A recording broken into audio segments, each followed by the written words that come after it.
não sei se você é apaixonado por séries, né, minisséries, mas tem uma que foi lançada recentemente, agora no mês de março mesmo, dia 13 de março, que tá causando polêmica, tá gerando muito embate aí, né? Até mesmo de conversas nas escolas entre psicólogos, psiquiatras e por aí vai, né? Profissionais da saúde, que é essa que a gente tá vendo aí na tela, que chama Adolescência. É uma série britânica lançada pela Netflix e ela conta aí, né? Explora aí em 4 episódios as influências tóxicas e misóginas, né? As quais os jovens são expostos na internet. E, gente, em tão pouco tempo, ela já foi assistida aí por mais de 65 milhões de pessoas em todo o mundo. Essa minissérie Adolescência conta a história de um garoto de 13 anos, o Jamie, que é o ator principal aí, que ele é preso e acusado de esfaquear uma estudante até a morte, tá? E aí levanta uma série de questões, o bullying e outras questões, né, causadas pela influência das redes sociais, né? O quanto, né, os pais podem estar atentos aos que os filhos, né, estão acompanhando ali dentro de 4 paredes, dentro do próprio quarto, tá bom? E aí essa série tá aí, né, levantando muita polêmica, muitos questionamentos e muitos debates e conversas. Por isso, nós convidamos, né, o Lúcio Cristófaro, ele que é psicólogo clínico, já divide tela aqui comigo. Seja muito bem-vindo ao Fala Minas. E vamos falar, né, sobre essa série britânica aí que tá dando o que falar, não só, né, lá na Inglaterra e toda a Europa, mas aqui no Brasil e em todo o mundo também. Bem-vindo, Lúcio. Tudo bom, Lúcia? Muito obrigado pelo convite de novo. Ô, Lúcio, e aí, né, quando a gente pensa, né, em adolescência, é uma fase difícil, né? A gente já passou por isso. Tem um tempinho, né, digamos assim, tem um tempinho que a gente passou por essa fase, mas eu reconheço que eu fui uma adolescente difícil, sabe? Eu contestava tudo, se minha mãe falava que sim, eu falava que não, e era aquele embate, aquele impasse. Mas é claro, né, sempre tomei muito cuidado também, apesar da adolescência ser, né, muito aflorada de emoções e sentimentos, consegui sair ali, né, pelo viés, né, legal dessa fase. Tô aqui até hoje, né? Mas a gente sabe que, infelizmente, né, essa não é a realidade de muitos brasileiros que estão enfrentando essa fase também, né, Lúcio? Sim. A adolescência é uma fase de muita arrogância, na verdade, né? Porque o que acontece? Na vida infantil, né, na nossa infância, a nossa personalidade ela é um reflexo da personalidade dos pais. Então, tudo que os pais falam é lei. Nós achamos nossos pais super-heróis, nossa mãe é uma rainha, nosso pai é um super-herói. Então, tudo que eles falam, nossa, é Deus escrevendo na terra, né? Já na adolescência, entra o oposto disso. Entra a fase, como você falou, do embate, né? Da gente achar que a gente sabe tudo, que os nossos pais já não sabem de nada, que eles são atrasados e tudo mais. Então, começam a criar esses conflitos, né? Entre as gerações e tal, os filhos achando que sabem mais do que os pais. E ainda mais hoje em dia, né? Que cada vez mais, né? Os adolescentes têm muita informação, então realmente eles sabem muito. Mas eles sabem muito, às vezes, coisas teóricas, mas não sabem, não tem experiência de vida, né? Então tem coisas que os pais já passaram, que eles estão passando agora, os adolescentes, que os pais já passaram há muito tempo e sabem, né, onde aquilo vai dar, né? Então acontece justamente isso. E daí na vida adulta, né, depois dos 20 anos e tal, o que a gente espera é que exista um equilíbrio, né? Entre aquela coisa do respeito, de não necessariamente uma idolatria aos pais, mas um respeito absoluto aos pais, com aquela personalidade própria daquela pessoa, daquele indivíduo que se consolidou ali na adolescência também. A gente está acompanhando, né, enquanto você está falando, a gente está acompanhando imagens aí dessa minissérie britânica que está fazendo, né, sucesso aí pelo mundo todo.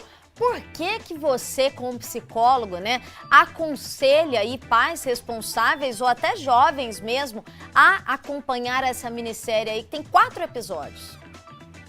Essa série é muito boa, além do ponto de vista psicológico, ela é uma série muito bem feita, né? Ela é feita num take só, é uma câmera só, filmando, é como se fosse uma cena contínua, é muito bem feita.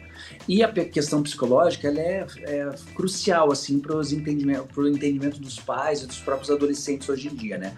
O que mostra bastante ali? Mostra muito a questão do bullying, né? Mas do bullying real mesmo, assim, da humilhação, né? Ali no caso de meninas que humilham garotos, mostrando que eles são, sei lá, não são merecedores do olhar feminino, onde faz com que o menino se sinta um lixo, não se sinta bonito, não se sinta desejado e tudo mais. E com meninas também, né? As meninas também pode acontecer isso, de serem humilhadas também. E daí mostra também a reação diferente entre meninos e meninas quando isso acontece. Isso aqui é bem importante, sabe?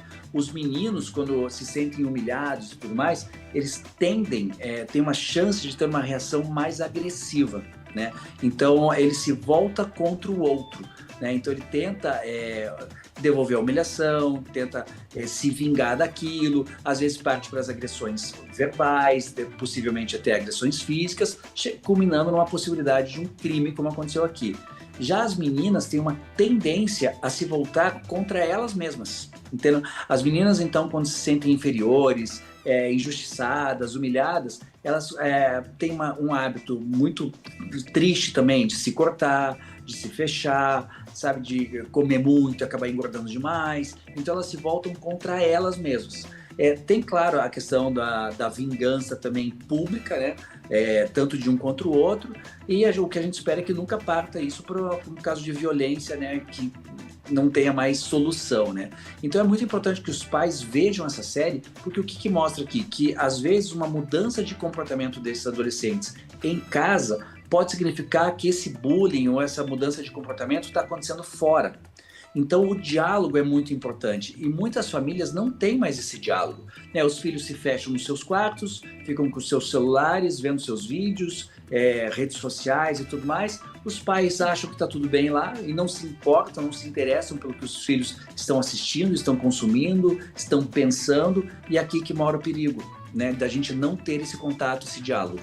E é muito importante, né, que essas famílias, né, esses pais, esses responsáveis por esses adolescentes tenham, né, essa questão, essa conscientização de monitorar um pouco, né? Claro que não vai invadir o espaço ali do filho, do adolescente, da adolescente, mas tentar entender o que ele está acompanhando, né?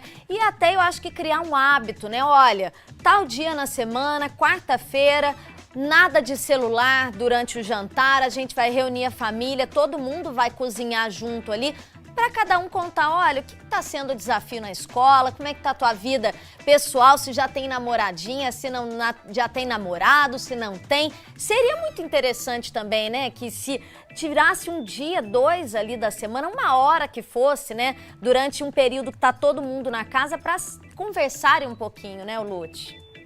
Eu vou além, Lúcia. Eu acho que não apenas 1 ou 2 dias por semana. Eu acho que todos os dias, quando as famílias estão reunidas, principalmente nas horas das refeições, é muito importante que o celular não participe daquilo.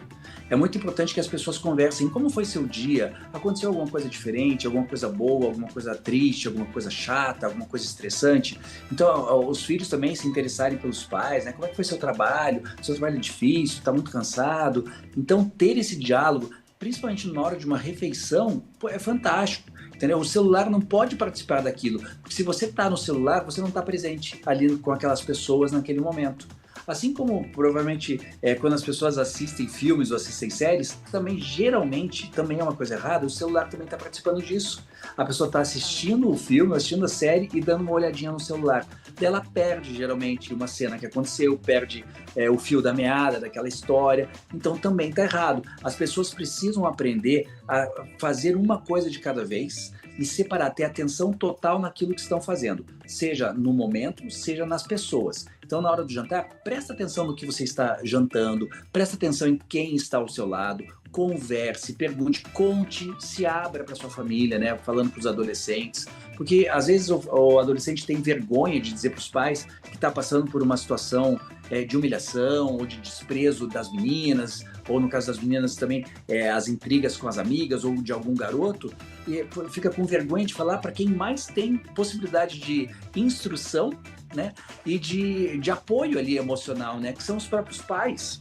Então tem que ter o diálogo o mais claro possível, o mais intenso possível, tanto da parte dos adolescentes com seus pais, e os pais têm que mostrar essa abertura, né? Não ficar só apontando o dedo, dizendo que você fez errado, você tem que fazer isso, tem que fazer aquilo.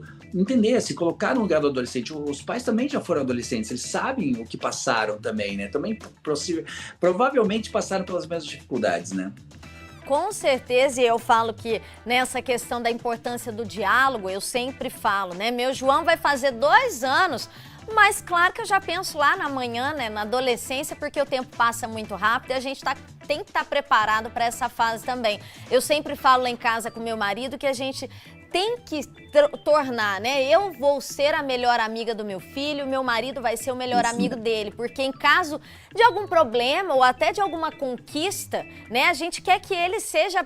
Nós queremos ser as primeiras pessoas, né, a participar desse momento, seja ali para ajudá-lo em algum problema, alguma situação mais difícil, ou para comemorar com ele também, né? Então, a gente tem que entender que é uma fase, né, em que o adolescente ele vai ficar com vergonha mesmo de demonstrar sentimentos, que está gostando de alguém, né? Mas em que ele pode ter esse acesso direto com os pais, porque como você mesmo disse, né, somos nós pais ali que vamos dar um apoio psicológico, apoio físico, moral, né, mental para esse adolescente. Então, para a gente tentar, né, é difícil, mas a gente já passou por isso, a gente sobreviveu, né, e aí é muito interessante a gente mostrar para eles também. E um caso, né, um ponto curioso da série, que eu até anotei aqui, ontem saiu uma informação aí na mídia de que essa série vai ser transmitida para todo o ensino médio lá no Reino Unido, viu? O governo britânico aí anunciou que vai passar essa série em todas as escolas por lá, justamente, né, para tentar amenizar esses problemas, nessas questões do bullying, principalmente, que existe nessa faixa etária. É um fato muito importante também, né? Porque os adolescentes, eles precisam entender que os problemas podem ser resolvidos, né? Que esses problemas vão passar, né? Ninguém vai ficar preso para sempre naquela situação de humilhação, mesmo que seja muito grave, não vai ficar para sempre aquilo. A forma mais fácil de passar por aquilo é você conversando, você contando para uma pessoa adulta, contando para os pais, contando para um psicólogo, sabendo como agir frente a essas situações, né? A gente sempre fala assim, o mais importante não é o que acontece, é como a gente reage frente às coisas que acontecem, né? Então, criar essa resiliência, né? Que essa capacidade de lidar com a frustração é muito importante. Na adolescência, passar por essas situações também deveria nos ensinar a fazer isso. Então, quando alguém vem, coloca um apelido, assim, nesse bullying bobinho que tem hoje em dia, ou faz essas brincadeirinhas de mau gosto e tal, isso não é tão grave assim a ponto da pessoa pensar em machucar outra pessoa, até matar outra pessoa, ou se machucar mesmo. Então, as pessoas precisam aprender a resolver problemas e não usar problema como uma desculpa de cometer uma violência, cometer um crime, porque todo mundo vai passar por isso um dia ou outro, faz parte da vida, né? E o que você falou do teu filho, sim, eu vejo isso totalmente na minha vida, porque o meu filho agora ele tá com 17 anos, então tá no final da adolescência. E eu vejo isso que você falou desde o começo também com ele. Eu tento ser o melhor amigo do meu filho desde que ele fala, desde que ele começa a fala lá com quase 2 anos, 1 ano e meio e tal, para mostrar que aqui ele tem o apoio que ele precisa, que tem o amigo que ele precisa, além do pai, que é a pessoa que vai orientá-lo, mas que também vai acolher, que vai explicar o que é certo, o que é errado e tal. Então, essa relação com o meu filho sempre foi muito forte, a ponto de ele ter 17 anos e nunca ter me dado um problema, assim, sabe? Ele é um adolescente, quase final de adolescência, fantástico, assim, porque ele teve essa amizade, né, do pai, acima de tudo, e da mãe também, obviamente, desde sempre. Com certeza. E olha, gente, mais uma curiosidade que o Lúcio até contou, eu vou reforçar aqui. Cada episódio aí dessa minissérie foi feito em plano sequência de 1 hora direto, tá? Não tem corte. Isso que é impressionante também da direção aí dessa minissérie, né? que é impactante, tá, gente? Então, E essa com uma inclusive câmera foi só. uma sugestão do Lute, viu? Aceitei a sugestão, achei incrível. Recomendo para quem puder assistir, para quem puder acompanhar, viu? E para educadores também é muito importante acompanhar. Lute, muito obrigada mais uma vez por dividir conhecimento e experiência aqui com a gente, tá?